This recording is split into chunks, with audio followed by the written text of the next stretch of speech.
Agachamento, gurizada, tem que começar pelo começo. E o começo é o quê? É analisar o movimento do agachamento e identificar quais articulações estão envolvidas dinamicamente naquele movimento do agachamento, já vamos fazer. E com isso eu começo, e nós vamos começar a analisar a musculatura envolvida. Então o começo de tudo é entender o movimento a partir das articulações e a partir dali a musculatura envolvida interpretando as articulações. Vamos lá, Gabi. O Gabi vai mostrar para nós aqui, ele vai fazer um agachamento. Aqui não é o caso de fazer a fundo, overhead squat, back squat, front squat, não é o caso. O agachamento. E vamos analisar as articulações. Então acompanha comigo, ó. Movimento do quadril, bem grande, movimento de flexão e extensão do quadril, flexão e extensão do joelho. E observa agora o movimento sutil aqui no tornozelo do Gabi, ó. Dorsiflexão e flexão plantar. Flexão plantar agora, olha lá, ó, uma dorsiflexão. Então nós temos dinamicamente envolvidos tornozelo, joelho e quadril envolvido nesse movimento. Há uma tendência de flexionar o tronco à frente também. Só que esse movimento e essas articulações da coluna que fariam o movimento de flexão ao tronco, evitam. Então nós temos uma tendência de movimento aqui que eu não estou descrevendo agora para vocês, mas já vamos entrar lá. Então olha só, quando o Gabi faz o movimento descendente, a fase excêntrica. Quando ele faz o movimento ascendente, a fase concêntrica. Então a flexão do quadril, flexão do joelho e dorsiflexão do tornozelo, fase excêntrica. Desceu na fase excêntrica, subiu, flexão do tornozelo, extensão do joelho, extensão do quadril. Pegou aí? Fase concêntrica, fase excêntrica e o movimento. Músculos envolvidos, glúteo máximo, isquiotibiais ou grupo isquiotibial no quadril para fazer a extensão e o freio excêntrico e depois a extensão do quadril glúteo e isquiotibiais. Quadríceps atuando no joelho, fazendo a extensão do joelho, e na fase excêntrica faz a dorsiflexão. E temos aqui o tríceps sural, gastrocnêmio medial e lateral isóleo, fazendo o freio excêntrico da dorsiflexão e a flexão plantar na fase concêntrica. Tudo bem, pode colocar aí, Gabi. No tornozelo é um movimento bem sutil, gurizada, mas tem atuação muscular. O trabalho do tríceps sural de alongar e encurtar, ele é bem restrito esse movimento. Já o quadríceps glúteo tem um trabalho bem amplo para executar. Os isquiotibiais não, mas depois nós vamos discutir o caso dos isquiotibiais, o grupo isquiotibial. Dinamicamente, é isso que está acontecendo no agachamento. São esses os grupos musculares atuando em membros inferiores. Então vejam que o agachamento trabalha toda a musculatura do membro inferior. Mas nós temos que analisar mais um detalhe para fechar essa análise cinesiológica do movimento. Qual o detalhe? Eu havia falado para vocês que o Gabi segurando a barra, ele tem uma tendência de flexionar o tronco. A barra, sob a ação da gravidade, ela vai descer. E ao descer, ela pode descer no movimento do agachamento certinho, como o Gabi fez, mas ela pode descer flexionando, exigindo, produzindo uma flexão tóraco-lombar da coluna. E aí, por que isso não ocorre? Por que não... Fica de lado aqui, Gabi, só para a gente mostrar para a galera. Ó. Então, imaginando a barra aqui, galera, a barra flexiona um pouquinho, entra um pouquinho no agachamento. Um pouquinho, segura aqui, ó. A barra está aqui. Ela vai descer, ela vai fazer essa flexão tóraco-lombar, faz a flexão tóraco-lombar. Ela desce aqui, ó. Ela desce sob a ação da gravidade. Por que isso não acontece no agachamento? Por que o Gabi desce flexionando o quadril, joelho e dorso flexionando o tornozelo, mas não movimentando a coluna vertebral? Porque aí entram os eretores da coluna, o grupo eretor da coluna e quadrado lombar, estabilizando a coluna vertebral, mantendo as curvaturas anatômicas fisiológicas da coluna vertebral. Relaxa aí, Gabi. E um último ponto, a musculatura do trapézio trabalha minimamente para manter essa posição. Então, quando eu vou segurar a barra, eu faço uma abdução do ombro e seguro a barra. E ao fazer a abdução do ombro, eu faço também uma retração leve e pequena das escápulas para segurar a barra e manter aqui atrás. Só que a barra colocada atrás, eu simplesmente mantenho essa posição. Eu não tenho que forçar a musculatura para manter essa posição, porque ela é mantida pela própria posição da barra na nuca. Então vejo que a musculatura de trapézio romboides também tem uma pequena atuação isométrica também, mas não comparável aos eretores da coluna, que tem uma atuação bem intensa para estabilizar a carga, a quilagem que o Gabi está atuando. Então, parte superior do corpo, isometria. Leve de cintura escapular, forte dos eretores da coluna. Então, vamos lá, vira aqui. Cintura escapular leve para manter a posição das escápulas em pequena retração, sustentada pela barra. Forte trabalho isométrico dos eretores da coluna. Isso é isometria, parte superior do corpo. E o que mais agora no agachamento? Glúteo máximo, grupo isquiotibial no trabalho do quadril, dinamicamente, Glúteo máximo com percurso de alongar e encurtar grande isquiotibiais não, vamos discutir isso depois. Quadríceps, um trabalho bem forte do quadríceps atuando no joelho e grupo tricepsural atuando no tornozelo. Fechou.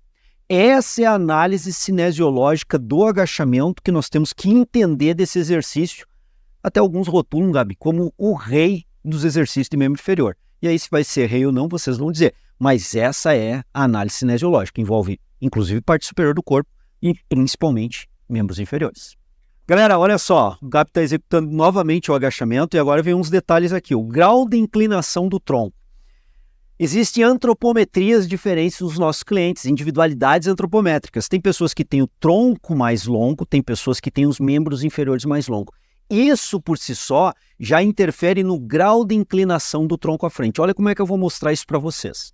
Eu vou pegar e vou colocar aqui ó, o alinhamento do Gabi. Vai lá, Gabi. O grau de inclinação do tronco natural e normal para ele é esse que vocês estão vendo aqui. Ó. Ele sobe, tem uma pequena inclinação adicional do tronco à frente e volta. Ok, esse é o do Gabi. Tem pessoas que podem inclinar um pouco mais até pela própria antropometria. Vai lá, Gabi. Ó. Inclina um pouco mais o tronco à frente e volta. E está dentro de uma janela de normalidade. Tem pessoas que ficam mais verticalizados o tronco, dentro também de uma janela de normalidade. Consegue fazer um pouquinho mais verticalizado, Gabi? Vai lá. Ó. O Gabi tem que forçar um pouco, que não é o natural dele, mas tem pessoas que, pela antropometria ou por outros fatores que nós vamos ver depois, como, por exemplo, mobilidade do tornozelo, pode inclinar o tronco mais ou menos para frente. E isso está dentro de uma janela de normalidade. Aí nós temos que sempre interpretar quando o nosso cliente está executando o exercício, se está ou não próximo daquela janela de normalidade, que é um pouco inclinado, um pouquinho mais, um pouco menos.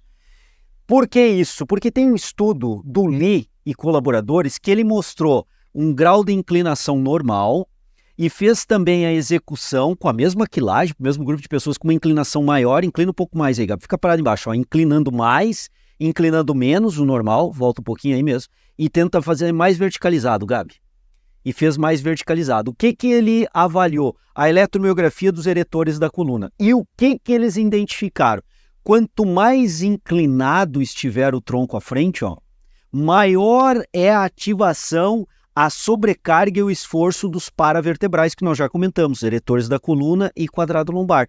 Quanto menos inclinado, mais verticalizado, menor é esse esforço. Sempre haverá o esforço isométrico dos paravertebrais, o grupo eretor da coluna e quadrado lombar, mas quanto mais inclina, maior a sobrecarga. Ok, Gabi, coloca aí. E aí vem as funções da prescrição. Pensem comigo o seguinte, o cliente de vocês tem uma antropometria que faz com que ele tenha que inclinar mais o tronco no agachamento, está tudo dentro do normal, da janela de normalidade, não tem nenhuma situação atípica ali, a não ser a antropometria dele, a característica que solicita que ele incline um pouco mais. Pelo estudo do Lee, o que está acontecendo? Está tendo uma solicitação maior dos paravertebrais, de ativação muscular e carga na região lombar. Diante disso, o que nós temos que pensar na visão prescritiva? Na visão prescritiva, eu tenho que fortalecer mais os paravertebrais desse cara. Por quê? Porque o normal de agachamento desse cara, desse meu cliente, é mais inclinado. E isso faz com que ative mais os paravertebrais, solicite mais a região lombar. Então eu tenho que ter essa região mais fortalecida. Aí cabe colocar exercícios adicionais específicos para a região paravertebrais. Um Superman, por exemplo, em isometria ou dinamicamente. Um banco romano, por exemplo, em isometria ou dinamicamente. Aí depende de vários fatores. Mas eu vou ter que me preocupar de compor o programa de treinamento desse cara visando uma melhora do agachamento, um fortalecimento dos paravertebrais para que, dentro da característica dele, onde ele inclina mais, ele tenha condição de, mesmo inclinando, jogando uma carga maior para a lombar e solicitando mais os eretores, ele tenha condição de fazer isso. Gurizada, olha só, um dado interessante, o bastão está aqui para me ajudar. Quando nós estamos discutindo essa questão da inclinação da coluna vertebral, ó, aqui está a posição do Gabi, faz um movimento normal, e Gabi, ele vai agachar, ó, esse é o grau de inclinação normal dele, mas vejo que não é alterar a curvatura fisiológica anatômica da coluna vertebral, é inclinar, ó, isso aqui é alterar a curvatura anatômica fisiológica, isso aqui é uma flexão tóraco-lombar, o tronco vai à frente também, ele também inclina, mas sobre penalização da coluna vertebral. Por que não se deve fazer isso? Inclina normal agora, Gabi, na posição correta, ó, fez, pode inclinar mais agora, Gabi, só para a galera ver, ó, mas mantendo a curvatura fisiológica. Vejam bem, ó, ele inclinou mais, exagerou até no movimento, mas manteve a curvatura fisiológica. Por que eu tenho que manter? Porque sobrecarrega disco intervertebral quando perde a curvatura. Faz lá, Gabi, perde a curvatura aí, ó. Aqui uma flexão tóraco-lombar. Essa flexão tóraco-lombar no agachamento vai sobrecarregar sobremaneira, de uma forma bem intensa, disco intervertebral. Tem que evitar. E lembrando, então, se o cliente agacha inclinando mais a coluna, né, eu tenho que fortalecer mais os paravertebrais. Por exemplo, como é que eu posso fazer isso? Beleza, Gabi? Eu posso raciocinar nos treinos dele outros exercícios que ele venha fazer e já venha fortalecer. E se ele não faz, talvez passar a fazer para fortalecer. Tipo, dá um exemplo, stiff. O cara tá lá, ele vai fazer o stiff, ele tem um trabalho muito forte dos eretores da coluna para evitar a flexão tóraco-lombar e manter o alinhamento para execução do stiff. Então, por exemplo, uma ideia, uma possibilidade para vocês raciocinarem. Pô, eu coloquei o agachamento, o cara está inclinando, preciso fortalecer e eu preciso de um trabalho adicional para glúteo. Uma menina, pô, nada melhor do que colocar o stiff, porque eu já contemplo o trabalho do glúteo e contemplo o trabalho dos eretores da coluna em isometria, que é o que tu está exigindo aqui. Mas se vocês perceberem que, por algum motivo, não dá, por exemplo, para colocar o stiff que já solicita dos eretores da coluna, e tem uma fraqueza grande do Gabi ali e eu preciso fortalecer. Isometria ou dinâmico primeiro? Eu colocaria dinâmico, porque o trabalho dinâmico tem evidências científicas já mostrando que tem um ganho de hipertrofia quando o músculo trabalha alongando mais, encurtando mais, superior a trabalhos isométricos ou quando o músculo alonga e encurta pouco. Não foi feito isso para eretores da coluna. Eu estou extrapolando a partir de outros músculos que foram estudados na ciência e demonstraram isso. Quando o músculo alonga e encurta, o ganho hipertrófico dele, o fortalecimento dele é melhor do que quando ele encurta e alonga pouco. Pensando nisso e pensando, por exemplo, num banco romano, eu poderia fazer o banco romano primeiro fazendo flexão e extensão da coluna para fortalecer dinamicamente os eretores da coluna. E, num segundo momento, fazer a especificidade do agachamento. Qual é a especificidade? O Gabi vai agachar em isometria. O movimento é em isometria. Então, eu jogo um segundo momento em isometria, pensando nas evidências que demonstram que quando alonga e encurta, o ganho é maior. Então, eu tenho várias possibilidades, desde a seleção de outros exercícios que vão compor o programa de treinamento de membro inferior, tipo o stiff, tipo um terra, aonde eu já solicito dos paravertebrais e fortaleço e treino os paravertebrais e talvez não necessitar de exercícios específicos, pode acontecer, vai depender do teu cliente, como pode, por algum motivo, mesmo fazendo terra, o stiff ou outros, ter que introduzir, colocar exercícios específicos. Sugestão, comece com o dinâmico e depois vá para o isometria pela especificidade da isometria. Tudo é uma questão de avaliar. Eu coloquei uma sugestão genérica, geral aqui. Agora tem que ver as peculiaridades e as individualidades do teu cliente. Galera, olha só, na questão de inclinar mais o tronco para frente ou não, tem um outro detalhe, são vários detalhes do agachamento, Um outro detalhe que nós temos que cuidar é o tornozelo. Pô, o tornozelo, mas não é um movimento sutil do tornozelo? É, mas se o cara, Gabi, e galera, não tiver uma boa mobilidade do tornozelo, ele pode inclinar o tronco à frente bem acentuado, além de uma janela de normalidade, tá? Entra quase num stiff aqui. Vamos lá, Gabi, vou mostrar pra galera. Então, ó, o Gabi vai entrar e primeiro vai executar normal o agachamento, tá? Ó, tá lá com a coluna, alinhadinho, bonitinho, pã, fez o agachamento dele, voltou, observe, pode fazer aí, Gabi, observa lá o tornozelo dele, ó, fazendo o movimento. Agora, se o tornozelo do Gabi, vai lá, Gabi, faz aí o movimento, ó, olha a perna dele aqui, ó, vou deixar aqui na vertical. Não, faz normal, Gabi, primeiro. Depois nós vamos fazer, ó. Olha bem onde é que tá a perna dele. Olha como altera em relação à referência que eu coloquei aqui, ó. Olha lá, ó. Alinhou, desalinhou. Olha a mobilidade que ele precisa ter do tornozelo para fazer dorsiflexão. Agora, numa situação que ele não tem mobilidade, ele vai jogar o tronco para frente e vai diminuir a amplitude do movimento do tornozelo. Olha aqui, ó. Olha o movimento aqui, ó, como tá inclinando. Olha o movimento do tornozelo como praticamente não alterou. Vamos de novo, Gabi? Pegar bem na câmera ali, ó. Olha lá, ó. Praticamente não alterou. Não exigiu o movimento do tornozelo, agora olha a inclinação do tronco. Agora, Gabi, normal de novo. Vamos fazer um movimento normal para a galera comparar. Olha só normal. Olha a movimentação do tornozelo e olha agora como o tronco não inclina tanto. Então, uma baixa movimentação do tornozelo, uma baixa mobilidade do tornozelo, para que o indivíduo e o centro de gravidade do indivíduo continue sobre a base de sustentação dos pés, ele vai precisar inclinar mais o tronco à frente, porque o centro de gravidade dele, que está aqui assim mais ou menos, ó, e a projeção fique na base de sustentação dos pés. Porque se o centro de gravidade sair da base de sustentação dos pés, tanto para trás quanto para frente, ele vai tombar, ele vai perder o equilíbrio. Então, o que a gente precisa? Primeiro, observar o cliente. Vai observar o cliente, vai verificar que ele está inclinando demasiadamente, ou até dentro da janela de normalidade, mas quase que saindo, e o tornozelo, por mais que seja movimento sutil, não movimenta quase nada. Deu para ver bem na câmera que num momento ali o Gabi faz o movimento do tornozelo e no outro não. E aí eu vou e verifico que o meu cliente não tem boa mobilidade de tornozelo. O que eu preciso fazer? Eu preciso restringir um pouco a amplitude do agachamento dele para que ele não desça tanto e não venha inclinar tanto a coluna e sobrecarregar a lombar. Essa é uma primeira atitude prescritiva que eu tenho que ter. Atitude prescritiva. Então, agudamente, rapidamente, na sessão, já limita a movimentação por uma questão de segurança. E, paralelo a isso, aí entra um trabalho crônico. Que trabalho crônico? Trabalho mobilidade do tornozelo para que o cliente adquira mobilidade no tornozelo e passe a agachar mais acentuadamente, faça um movimento mais profundo, sem ter que inclinar demasiadamente o tronco à frente, já que o fator que está levando a inclinar o tronco à frente é a baixa mobilidade do tornozelo. Então eu preciso trabalhar a mobilidade do tornozelo. Vou mostrar para vocês 2 exercícios bem bacanas, rápidos, que vocês têm que introduzir no programa de treinamento do cliente de vocês, se isso estiver acontecendo.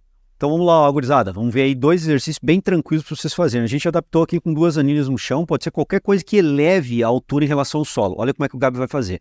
Ele vai entrar de lado para a câmera aí para vocês verem. Olha o joelho lá estendido, e aí ele transporta toda a massa corporal dele para cima do pé, fazendo dorsiflexão. Olha só, o centro de gravidade dele está auxiliando aqui, está deslocando para frente, está indo para frente e trabalhando fortemente a dorsiflexão do tornozelo. O pé está preso lá, eleva o antepé, mantém o retropé no solo, essa parte aqui é o retropé no solo, antepé, que é essa parte aqui sobre o aparato que vocês colocarem, aqui nós colocamos anilhas, e faz uma dorsiflexão. Olha como é que está a perna dele aqui, ó. Ele está fazendo uma dorsiflexão bem grande de tornozelo. E ele pode controlar aqui, ó, apoiado no suporte do aparelho ou da parede, e mais para frente ou ir mais para trás, a depender do grau de mobilidade e a sensação que ele está tendo aqui de mobilidade do tornozelo e alongamento do tríceps sural. Posso fazer estático e posso fazer isso aqui dinâmico também, fazendo um pequeno balanço de vai e volta, como o Gabi está fazendo agora. Um trabalho conduzido e dinâmico para fazer a mobilidade do tornozelo. Esse é um primeiro exercício que seria interessante vocês fazerem. Um segundo exercício é uma variação dessa, tá? Só que agora com o joelho flexionado, o Gabi vai fazer o mesmo movimento e vai projetar de novo, ó, o corpo para frente, para trás, para fazer dinâmico ou estaticamente. Aqui com o joelho flexionado, tira um pouco o trabalho dos gastrocnêmios e foca mais no trabalho do sóleo e o trabalho do tornozelo em si, da estrutura articular do tornozelo em si para trabalhar a movimentação. Ó. Faz um trabalho estático, faz a pressão estática e pode fazer um trabalho dinâmico, de vai e volta, conduzindo o movimento. Não é uma coisa louca, é conduzindo o movimento e voltando, conduzindo o movimento e voltando, fazendo um movimento dinâmico. Lembrem e vejam que é sempre uma dorsiflexão do tornozelo. 2 a 3 séries dinâmicas, 10 a 15 segundos de intervenção quando é isométrico, essas intervenções isométricas também de 2 a 3 séries para começar, coisa bem tranquila. E aí vocês vão verificar se vai precisar acentuar um pouco esse volume, tanto na estratégia isométrica quanto dinâmica, ou não, vai depender de como o cliente de vocês está respondendo. Tem pessoas que vão responder rápido, então eu não preciso ampliar muito o volume que eles estão respondendo rápido, e tem pessoas que talvez eu tenha que passar para 4, 5 séries, ampliar o tempo de isometria de 20 segundos para 30 segundos para ter uma configuração melhor do exercício. Então vai ter que avaliar do cliente de vocês. Mas, se o cliente está inclinando muito o tronco e vocês percebem que a mobilidade do tornozelo está zerada, essa é a estrutura que vocês têm que fazer para melhorar a técnica de execução do agachamento e retirar muita carga que está indo para a lombar, sustentando muito a carga na lombar, que não é a ideia aqui. Então, esse é o procedimento prescritivo que vocês têm que observar. Gurizada, Gabi agachando. Se liga lá, ó, agachamento normal, todas as outras considerações já postadas têm que ficar na nossa mente. Mas pode acontecer um outro fator, o agachamento tem N situações que podem acontecer, que é o valgo dinâmico. O que é isso? O alinhamento do... Primeiro faz o normal. O alinhamento aqui, ó, entre quadril, joelho e pé, tornozelo, tá alinhado, ó, tá numa linha única. Vocês observam aqui, ó, tá numa linha única. Aí alguns dos nossos clientes podem apresentar o valgo dinâmico. O que é isso? Ao invés de estar alinhado aqui, olha só agora o que vai acontecer, ó. Olha lá, ó, o joelho do Gabi sai do alinhamento, se projeta para dentro, faz um valgo, entra. projeta para dentro. E é dinâmico por quê? Porque se eu faço uma avaliação postural estática do Gabi, ó, tô avaliando lá, ele tem o joelho normal. Só entra o valgo, o joelho só se aproxima um do outro. Vai lá, Gabi, ó. Projeta para dentro quando o cara executa o exercício. Então nós chamamos de valgo dinâmico. Ele não tem um valgo estrutural, ele tem um valgo quando agacha. Tá, e aí, João, o que a gente faz? Nós temos que entender os fatores que levam ao joelho valgo. São vários. Eu vou comentar 2 aqui que são musculares, que a intervenção é muito fácil da gente atacar. Primeira coisa que eu tenho que verificar aqui, ó, que quando o Gabi faz o valgo, ele faz uma adução do quadril. O quadril dele aduz, ó. Vai fazendo aí, eu vou fazendo aqui para ver se o Jefferson pega lá, ó. Vai lá, ó. Ó, ele aduz aqui, ó, e volta. Então ele faz uma adução do quadril. Essa adução do quadril, ela pode ser gerada por 2 fatores que estão levando ao valgo dinâmico. Encurtamento dos adutores. Então, um encurtamento severo dos adutores, grácil, adutor magro, adutor curto, adutor longo. Esses caras que fazem a adução, estando muito encurtado, eles vão forçar esse valgo dinâmico durante a execução, porque o valgo dinâmico, vamos lá de novo, Gabi. Olha a linha aqui, ó. Aduz o quadril, voltou a abduzir. Você consegue entender? Olha o fêmur aqui, ó. Aduziu o quadril, voltou a abrir. Dá para pegar aí, Jeff? Tá pegando? Ó, vai lá de novo, Gabi. Ó, aduziu o quadril e voltou. Então, severo encurtamento dos adutores vai gerar ou pode potencializar o joelho valgo. Outro fator, como o Gabi ou a pessoa que está executando o exercício está fazendo um valgo dinâmico e aduzindo o quadril, significa também dizer que os abdutores do quadril, que jogam para fora, que fazem um movimento de abdução contrário, antagonistas, não estão dando conta do recado. Porque se eles estiverem dando conta do recado, eles contraem em isometria, faz a flexão e extensão do quadril, mas em isometria impede a adução. Por quê? Porque eles são abdutores. Então, fraqueza de glúteo médio pode levar a joelho valgo. Fraqueza de tensor da fáscia lata pode levar a glúteo médio. Quem é esses caras que eu estou falando? O glúteo médio, por exemplo, é o principal abdutor do quadril. Tensor da fáscia lata é um músculo importante abdutor do quadril. Então, os abdutores do quadril fortalecidos vão impedir o joelho valgo. A musculatura adutora que tende a tracionar para o joelho valgo alongada, não traciona mais para o valgo e eu começo a resolver o problema do valgo dinâmico do meu cliente. Mas tem mais um ponto muscular ainda. Se liga só. Quando eu faço rotação interna, vocês percebem que eu entro num valgo? Olha só, rotação interna, ó, peguei a coxa, ó, tô segurando, rodei interno, rodei externo, rodei interno, rodei externo. Olha quando roda interno em cadeia cinética fechada, porque o pé está no solo, eu estou em cadeia cinética fechada, a rotação interna do quadril leva a um valgo dinâmico também do joelho. Então os rotadores externos do quadril têm que serem fortalecidos. Glúteo máximo, ele é também rotador externo do quadril. Então esse cara tem que ser fortalecido, principalmente com exercícios em rotação externa também do quadril. Então olha só, gurizada, a gente viu que para resolver o problema do joelho, o joelho valgo, tem que resolver o problema do quadril. A fonte do problema está no quadril e principalmente no trabalho de glúteo. E aí eu te convido para conhecer o Play Start. O link está aqui embaixo, é gratuito, tem um curso de glúteo.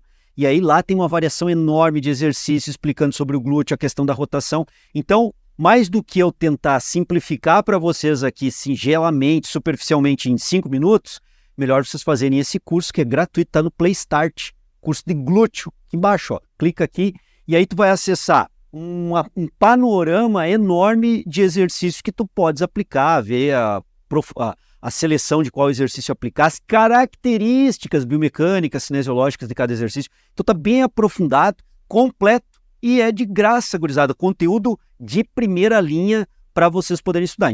A galera fala de agachamento 90 graus, meio agachamento, agachamento a fundo. Pô, vamos caracterizar bem isso aí e o ângulo do joelho que nós temos que observar. Olha bem, quando o Gabriel fica com a coxa paralela ao solo, observa que o ângulo do joelho é bem menor de 90 graus. Entra nos 90 graus aí, Gabriel. Aqui, ó, parou, desce um pouquinho mais. Olha só, ó.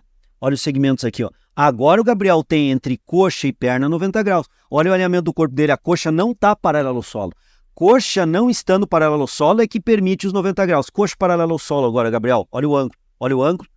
Olha aqui, ó, bem menor do que os 90 graus. Estamos aqui nos 45 graus. Então, coxa paralela ao solo nunca é, nunca será e nunca foi 90 graus. Coxa paralela ao solo não é 90 graus. Entra no 90 graus, Gabriel segurou aqui, ó. Olha só. É um meio agachamento. Então, tem que ver bem essa questão. E o agachamento a fundo é quando o cara vai lá embaixo, né? Então, eu tenho um meio agachamento, coxa paralela ao solo, ó, 90 graus, coxa paralela ao solo. Consegue descer mais, Gabi? Lá fundo, ó. Aí ele passa a coxa, o alinhamento da coxa passa do alinhamento da perna, o ângulo fica bem menor, esse é o agachamento a fundo. E aí é interessante a gente ver e entender um estudo que saiu um tempo atrás aí do Kubo e colaboradores. O que ele fez? Ele pegou um grupo de pessoas e treinou por um determinado período de tempo, só que esse grupo de pessoas, foram separados em 2 grupos, na verdade, um grupo treinava o meio agachamento, vai lá, Gabriel, desce, um pouquinho mais, pode voltar. Treinou por tempo meio agachamento dessa forma, quilagem equalizada, cadência do movimento, tudo controlado. E o outro grupo, com tudo igual, fez os caras ir a fundo. Vai lá, Gabriel. Lá a fundo e voltou. Fez o agachamento a fundo e voltou. O que ele observou com ressonância magnética para hipertrofia? Pode largar o peso agora aí. O que ele observou? Glúteo máximo, hipertrofia das 2 formas. Quadríceps, hipertrofia das 2 formas, tá? Agora tem um detalhe importante. Aonde o glúteo teve maior hipertrofia? A fundo. Então ele mostrou que quando o glúteo, de novo aquela ideia, alonga mais porque foi a fundo e encurta mais, a amplitude de movimento indo a fundo, ela é maior, o músculo alonga mais e encurta mais, fase excêntrica, fase concêntrica, fase excêntrica, fase concêntrica. Então o grupo que treinou a fundo e trabalhou com alongamento e encurtamento maior do glúteo máximo, hipertrofiou mais do que o pessoal que fez o meio agachamento. Não quer dizer, olhem bem aqui no curso que nós estamos falando, que o meio agachamento não hipertrofia, ele hipertrofiou também. Só que ele não foi tão eficiente para aquele prazo de tempo de treinamento, de 10 semanas, quanto o agachamento a fundo. E eles acreditam isso ao fator do alongamento do glúteo ser maior.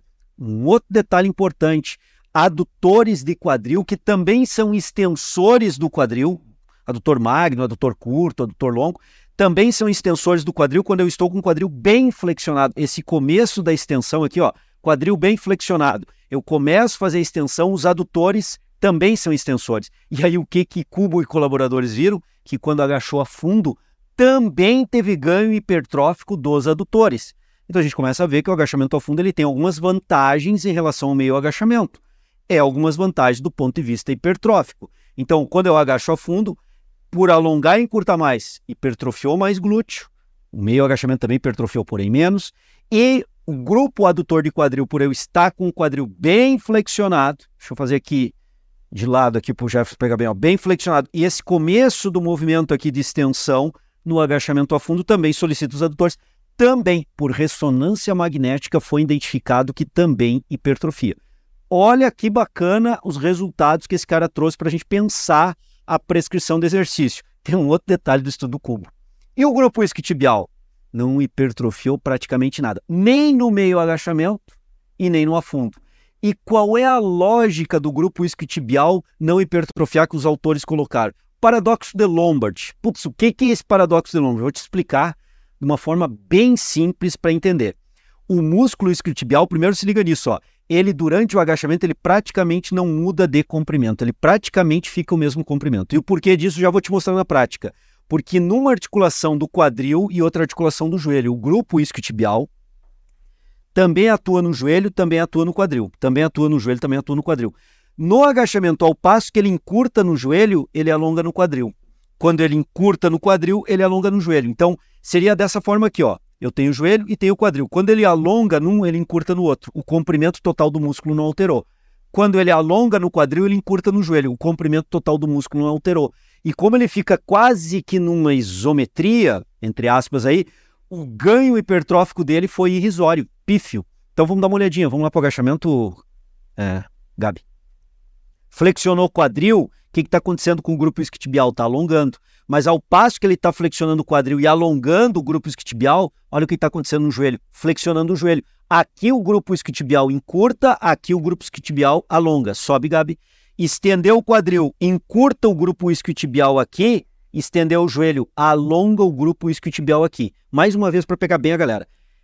Alongou no quadril, o grupo isquiotibial alongou no quadril, encurtou no joelho. Sobe, Gabi, fase concêntrica, encurtou no quadril por estender o quadril, alongou no joelho pelo mesmo motivo, por estender o joelho. Então o grupo isquiotibial entra, pode botar o peso aí, Gabi. Paradoxo de Lombard, é isso. Paradoxo de Lombard é quando o músculo, por estar encurtando num ponto e alongando no outro, ou alongando aqui, encurtando aqui, ele praticamente faz isso, ó. Ele não altera comprimento maior, comprimento menor, alongando fase excêntrica e fase concêntrica, como os adutores do quadril, como o glúteo máximo. Então, o grupo isquiotibial, bíceps femoral, semitendinoso e semimembranoso, eles entram nessa característica que fica quase que numa isometria, e isso que eu acabei de mostrar para vocês é caracterizado como paradoxo de Lombard. Simples assim, simples assim. E isso justifica, Gabi e gurizada, porque os autores sugerem, acreditam a isso, o porquê que o grupo isquiotibial no agachamento não hipertrofia, irrisório pífio. E por isso que o agachamento também não dá para se dizer que é um exercício completo para membros inferiores, porque ele fica penalizando uma região importante posterior de coxa, onde ele não é eficiente para gerar hipertrofia muscular. E aí eu te pergunto o seguinte, tu que está estudando cinesiologia, está conhecendo Treino em Foco, já conhece Treino em Foco, e é um cara dedicado a aprender, por isso está aqui nesse curso de agachamento conosco. Teria algum outro músculo envolvido no agachamento que nós já demonstramos que sofreria o paradoxo de Lombard? Haveria uma outra região, um outro músculo? Haveria não, existe uma outra região. O reto femoral do quadríceps, gurizada, ele fica bem na frente da coxa aqui. O reto femoral, nós temos o vasto medial, vou puxar um pouquinho para cima aqui, Gabi. Ó, o vasto medial, garoto, olha lá, o vasto medial, o vasto lateral, reto femoral, fica aqui, essa parte que a gente está vendo aqui é do reto femoral, e aqui ele meio que se insere junto no tendão quadricipital, patela, tendão patelar. Então, ó, vasto medial, vasto lateral, reto femoral. Embaixo do reto femoral tem o vasto intermédio, mas ele é profundo, ele está embaixo, não dá para visualizar aqui. Monoarticular, só atua no joelho, só estende o joelho, vasto medial. Vasto lateral, só atua no joelho, monoarticular também. Reto femoral, ele tem origem na pelve, na espinha ilíaca antero inferior da pelve. Então ele cruza também a articulação do quadril. Então o reto femoral, além de agir junto com o quadríceps para estender o joelho, fazer a mesma coisa do quadríceps, estender o joelho, ele também faz lá, Gabi, ó, flexão do quadril. Ele também é flexor do quadril. Então, se a gente for analisar o reto femoral, o único componente do quadríceps que é biarticular, no agachamento ele também sofre aquela ideia de alonga num ponto e encurta no outro. Alonga aqui, encurta aqui, paradoxo de Lombard. Vou dar uma observada aqui para vocês verem. Ó. Reto femoral, então, relembrando, ó, flexor do quadril, porque é biarticular, e extensor do joelho. Se liga agora aqui, ó. O Gabi vai fazer. Olha só, desceu. O que está acontecendo? Flexão do quadril. Flexão do quadril está fazendo o que com o reto femoral? Encurtando. O joelho está flexionando também. Quando o joelho flexiona, o que faz com os vastos e todo o quadríceps, incluindo o reto femoral? Alonga. Então está alongando o reto femoral aqui, está encurtando aqui. Sobe, Gabi. Quando ele volta com o movimento, ó, encurta no joelho, porque está fazendo um movimento agora de extensão do joelho e está estendendo o quadril, está alongando, porque ele é um flexor do quadril. Então, vejam bem que é antagônico. No momento em que ele encurta no quadril, na fase descendente, ele alonga no joelho, fase descendente. Na fase ascendente, ele alonga no quadril e encurta no joelho. Paradoxo de Lombard, um músculo não tem um alongamento e encurtamento, ele vai para os lados. Pode relaxar aí, Gabi. O que nós comentamos aqui para o agachamento, vale dizer, vale para um agachamento guiado, vale para um búlgaro por a perna que está na frente, vale para uma passada para a perna que está na frente, vale para um leg press, seja ele 45 graus, horizontal ou vertical. Sempre que tiver esse movimento de flexão e extensão do quadril associado aos exercícios de agachamento, nós estamos pegando o agachamento clássico aqui para discutir com vocês, mas todos esses outros exercícios que são variações do agachamento, todos vão sofrer para reto femoral e o grupo isquiotibial essa questão de baixa performance hipertrófica devido ao paradoxo de Lombard. Tanto é que outros estudos surgiram com eletromiografia e também crônicos de hipertrofia e mostraram que o agachamento não é bom para hipertrofiar o reto femoral. Estudos que monitoraram a hipertrofia segmentada mostraram que é mais vastos que hipertrofiam aqui. E aonde então que eu vou complementar o trabalho do reto femoral, já que o agachamento não é um exercício interessante, bacana para hipertrofia de reto femoral? Na cadeira extensora. Foi feito estudos também na cadeira extensora e demonstraram que na cadeira extensora é o contrário. Os vastos hipertrofiam, mas não tão bem, e quem hipertrofia mais é o reto femoral, principalmente quando o banco da cadeira extensora está inclinado um pouquinho para trás, mas isso faz parte de uma outra discussão, de um outro curso. Então, quer complementar o trabalho do quadríceps, a cadeira extensora para reto femoral é uma boa pedida aí do trabalho. E pelo mesmo motivo, Gabi, gurizada, pensando no grupo que também sofre o paradoxo de Lombard de hipertrofia pifiamente no agachamento, eu tenho que fazer um trabalho complementar. Então pensem, que num parcelamento de treino, se eu componho meu treino membro inferior baseado em agachamento, em exercícios de agachamento, e está tudo certo se fizer isso, eu tenho que trazer exercícios complementares para reto femoral e para o grupo isquiotibial. E aí que exercícios seriam interessantes? Exercícios que isolem mais, que fortaleçam mais, que atuem mais sobre o grupo isquiotibial. Cadeira flexora ou mesa flexora seria o clássico dentro dessa perspectiva. O próprio stiff teria uma boa atuação nessa perspectiva. A flexão nórdica teria uma boa atuação nessa perspectiva, que são exercícios que focam justamente onde o agachamento é menos eficiente ou praticamente ineficiente. Grupo isquiotibial, posterior de coxa, esses outros exercícios têm uma boa ativação e ganho crônico hipertrófico nessa região. Então, pensem nessas possibilidades quando vocês forem elaborar o programa de treinamento de membro inferior do cliente de vocês. Agachamento é um bom exercício? Excelente exercício, mas ele não é um exercício completo como alguns comentam. A gente está vendo aqui que existem algumas limitações e está tudo certo, está tudo certo. Cabe ao profissional ter inteligência, sabedoria, aprender conosco aqui, a raciocinar melhor a montagem do programa de treinamento. E é exatamente isso que nós estamos comentando e fazendo com vocês desde o começo do curso aqui de agachamento.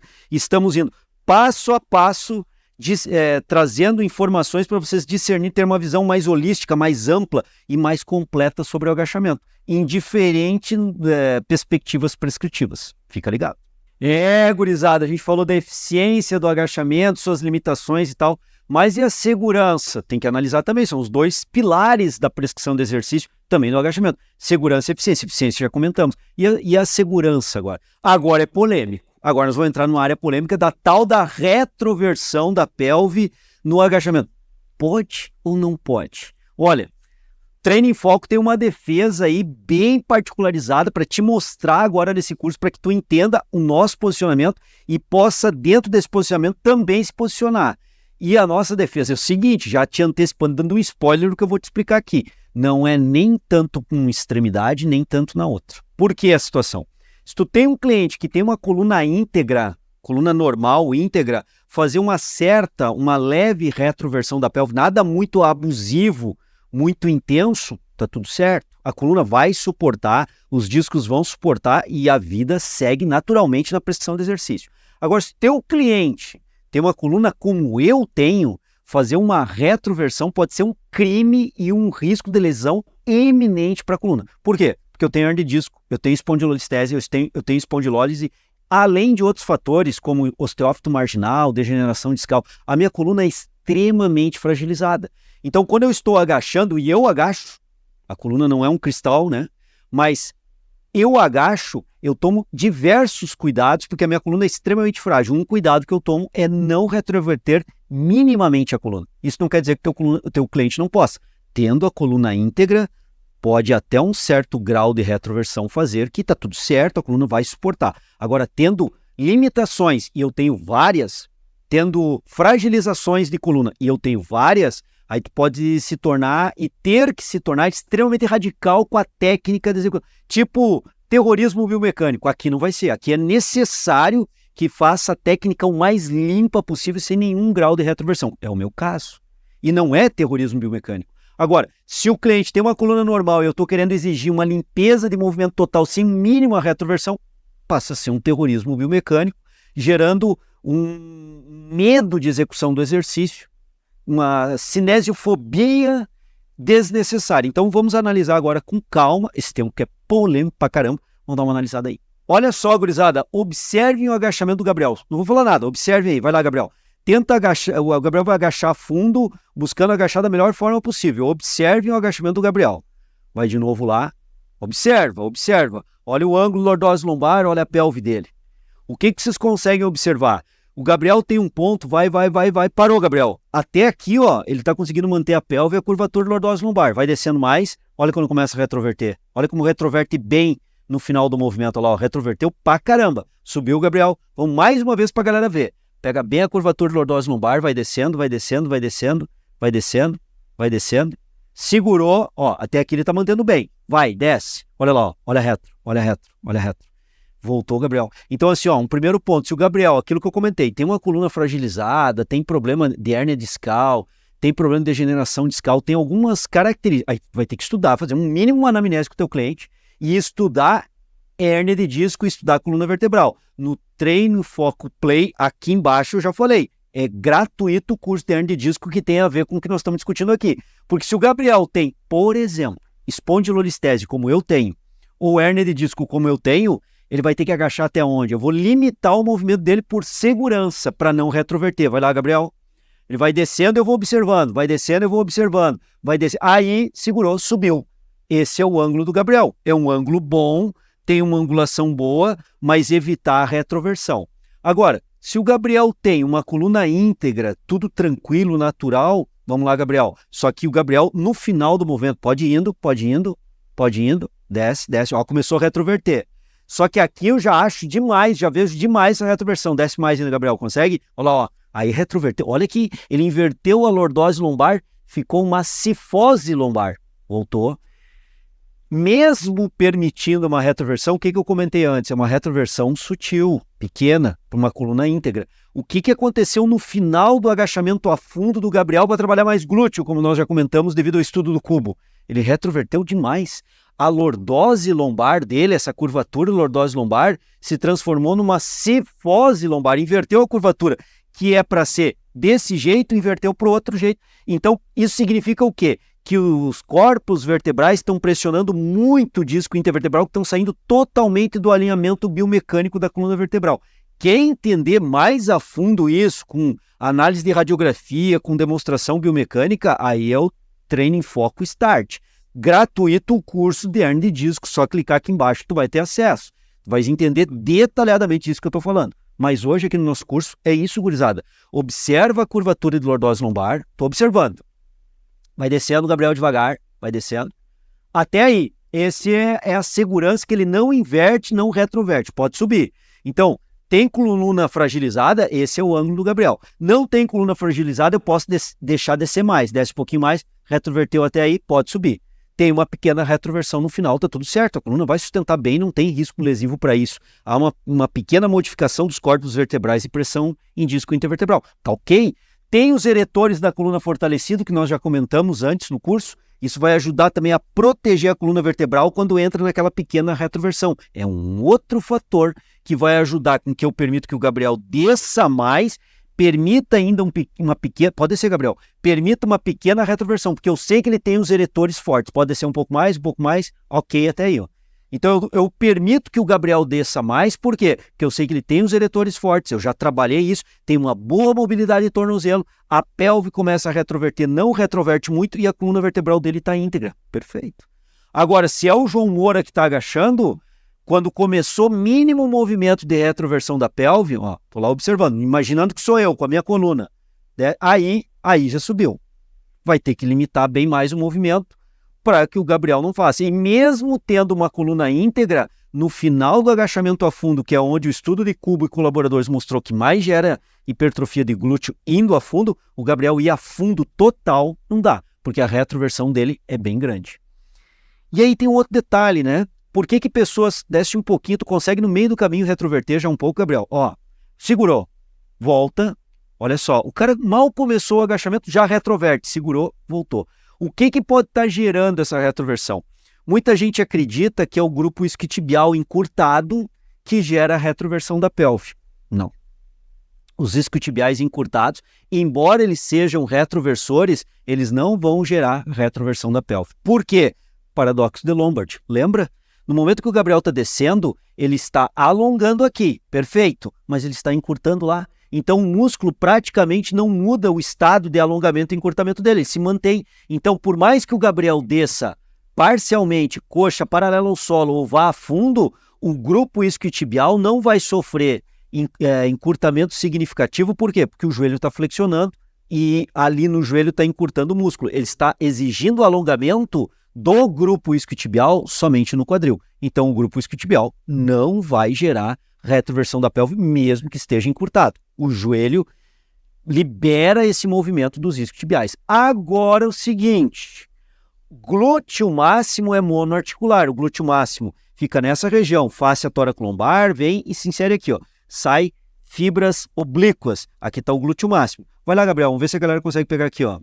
Percebam que a distância agora curvilinear do glúteo, quanto mais ele descer, mais vai alongar o glúteo, e ele é monoarticular. O glúteo máximo, esse cara sim, encurtado, ele pode gerar uma retroversão da pélvica. Olha lá o que o Gabriel está fazendo, ó. Então o glúteo máximo, ele vem até aqui, ele não consegue alongar mais, o que ele faz? Ele puxa a pelve para cá, ele traciona a pelve nesse sentido, retrovertendo, ó, retrovertendo a pelve, porque ó, o glúteo está encurtado, ele começa a tracionar a pelve nesse sentido, retroverte a pelve. Ele é glúteo máximo, não o grupo isquiotibial. Então, dá uma relaxada aí, Gabriel. Nessa condição, o que nós precisamos fazer se o cara está retrovertendo a pelve? Não é interessante que ele retroverta muito a pelve, pelos motivos já comentados.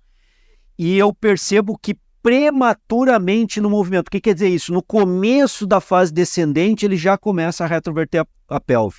Putz, o que eu faço? Dá uma observada no grau de flexibilidade do glúteo máximo dele. Provavelmente vai ter um grau de encurtamento ali de moderado a severo. E aí como é que eu resolvo esse problema? Muito simples. No momento em que, olha bem isso na perspectiva prescritiva, isso vai acontecer em várias outras situações na tua carreira profissional.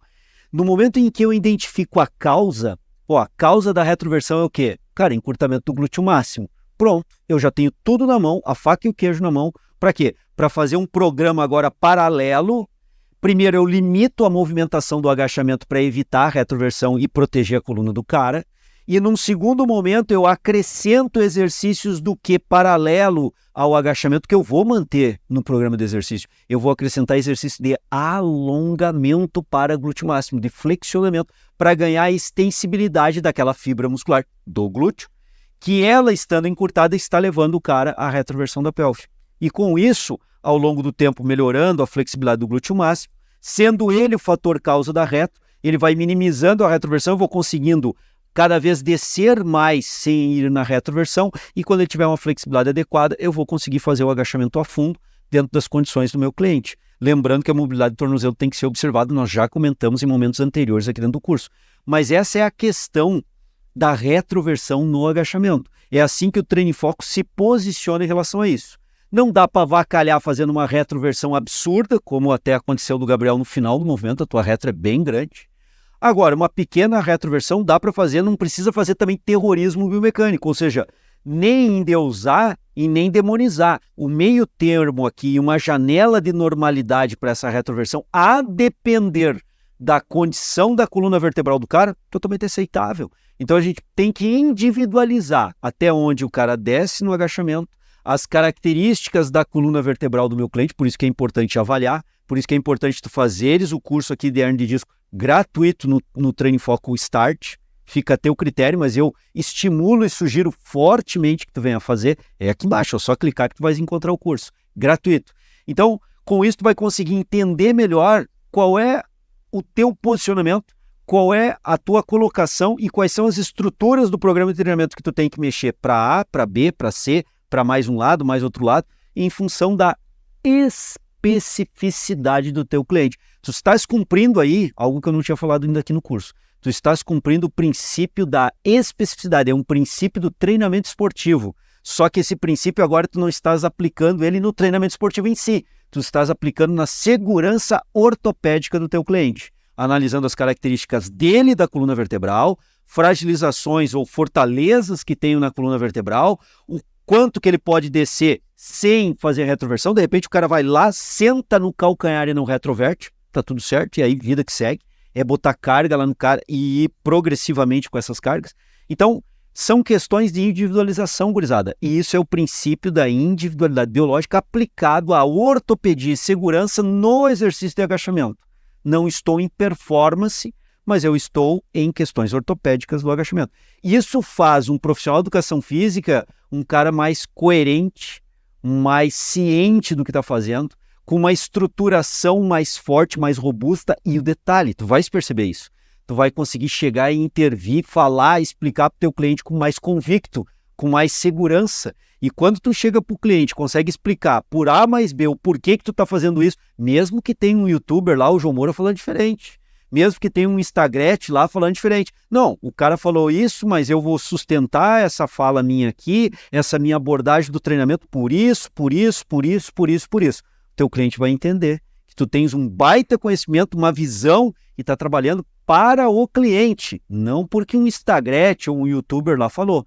E aí tu tem segurança na fala, conhecimento na fala, gera autoridade na fala com o cliente e o cliente te vê como um cara com crédito com ele. Ou seja, tu gera também credibilidade com esse cliente. Tudo que um personal trainer precisa. Mas para gerar tudo isso de autoridade, credibilidade, que muita gente fala aí de marketing do personal trainer, tu precisa do quê, cara? Precisa de conhecimento. E eu defendo, e nós do Training Foco defendemos essa ideia. Chega no conhecimento argumentando pro cara. Mostra que tu sabe que não, dá para retroverter, mas não dá para avacalhar não, tá? Porque tem lá uma questão de disco lá. Pô, mas a tua coluna tem uma hérnia feia lá, que de vez em quando te dá umas crises contigo, eu não posso permitir. Para tua esposa, eu posso, porque ela não tem esse problema. Então, o teu cliente vai percebendo que tu é um cara que faz a leitura individual. E tu faz a prescrição individual. E tu conhece, tu tem conhecimento, tu fala com autoridade. Tu fala com conhecimento de causa. Cara, tu vai se dar super bem como personal trainer fazendo esse curso de agachamento conosco aqui, entendendo por A mais B os processos do agachamento. E aí, tá estudando aqui no YouTube, tá meio perdido nesse mar de informações que nós temos aqui, normal, né? Eu te convido a vir conhecer a plataforma Training Foco Play, onde nós temos um estudo aprofundado, direcionado, organizado, que vai favorecer teu estudo, porque nós fazemos uma curadoria. O que é isso? O que tem que ser estudado no começo, o que tem que ser estudado depois do começo, o que tem que ser estudado na sequência, ou seja, uma lógica pedagógica para te estudar. Olha só, gurizada, certificado em carga horária aprofundada, estudo aprofundado, didática já reconhecida do Training Foco, cursos com uma grande amplitude de conteúdo e temas fundamentais para o teu trabalho como personal trainer. Numa plataforma dinâmica que tu pode estudar em vários dispositivos, como celular, tablet, própria TV, e uma oferta especial na nossa assinatura Premium, onde tens acesso a absolutamente todo o nosso conteúdo com 25% de desconto. Quer conhecer mais? Então clica aqui na descrição desse vídeo ou no primeiro comentário fixado e vem ser meu aluno Training Foco Play, evoluir junto comigo.